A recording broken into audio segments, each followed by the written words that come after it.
നമസ്കാരം. Truth vision ന്യൂസിലേക്ക് സ്വാഗതം. ചടയമംഗലം പൂങ്കോട് ഉപതെരഞ്ഞെടുപ്പിൽ UDF സ്ഥാനാർത്ഥി അഡ്വക്കേറ്റ് ഉഷ ബോസിന്റെ വാർഡ് തെരഞ്ഞെടുപ്പ് കൺവെൻഷൻ ചടയമംഗലം റാക്ക് പാലസിൽ വെച്ച് കൊല്ലം MP NK പ്രേമചന്ദ്രൻ ഉദ്ഘാടനം ചെയ്തു. പഞ്ചായത്തിലെ പൂങ്കോട് വാർഡിൽ 17 വാർഡിൽ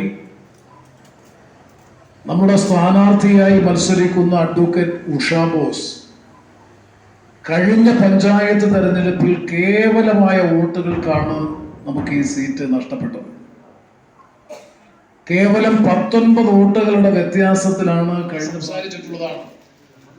ഈ ഭരണം ഒരു അധോലോക ക്രിമിനൽ മാഫിയ കൊട്ടേഷൻ ഭരണമാണ് എന്ന് പറഞ്ഞത് പ്രതിപക്ഷമല്ല, എന്ന് പറഞ്ഞത് 2 പ്രാവശ്യം അരിവാൾ ചുറ്റിക നക്ഷത്രം അടയാളത്തിൽ മത്സരിച്ച് ജയിച്ച് ഇടത് ജനാധിപത്യ മുന്നണിയുടെ നിയമസഭാ കക്ഷിയിൽ അംഗമായിട്ടുള്ള സാക്ഷാൽ PV അൻവറാണ്. കപ്പിനും ചുണ്ടിനും ഇടയ്ക്ക് 2 തവണ നമുക്ക് നഷ്ടമായ ഒരു വാർഡാണ് പൂങ്കോട് വാർഡ്. കഴിഞ്ഞ തവണയും നിസ്സാരപ്പെട്ട വോട്ടുകൾക്ക് നമ്മൾ പരാജയപ്പെട്ടു. അതിൽ പല പല കാരണങ്ങളുണ്ടായിരുന്നു. എന്നാൽ അതെല്ലാം മാറ്റിവെച്ചുകൊണ്ട് വളരെ ശക്തമായ രീതിയിൽ പ്രവർത്തിക്കുകയാണെങ്കിൽ ഇത്തവണ നമുക്ക് ഉറപ്പായും വിജയിക്കുവാൻ കഴിയും. അതിനനുസൃതമായ എല്ലാ സാഹചര്യങ്ങളും ഈ വാർഡിൽ നിലനിൽക്കുകയാണ്.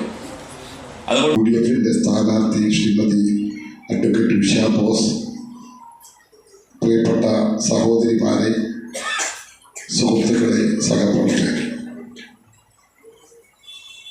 ചടയമംഗലം ഗ്രാമപഞ്ചായത്ത് പൂങ്കോട് വാർഡിൽ നടക്കുന്ന ഈ ഉപതെരഞ്ഞെടുപ്പ് സർവാധിപത്യം നേടി ഭരിച്ചുകൊണ്ടിരിക്കുകയാണ്. അതിൽ പ്രധാനപ്പെട്ട ഒരു കാരണം, ഇവിടെ കാലാകാലങ്ങളിൽ പ്രധാനപ്പെട്ട ഒട്ടേറെ വാർഡുകളിൽ ത്രികോണം ജയിക്കും എന്ന ഒരു ഭീതി പടർത്തിക്കൊണ്ട്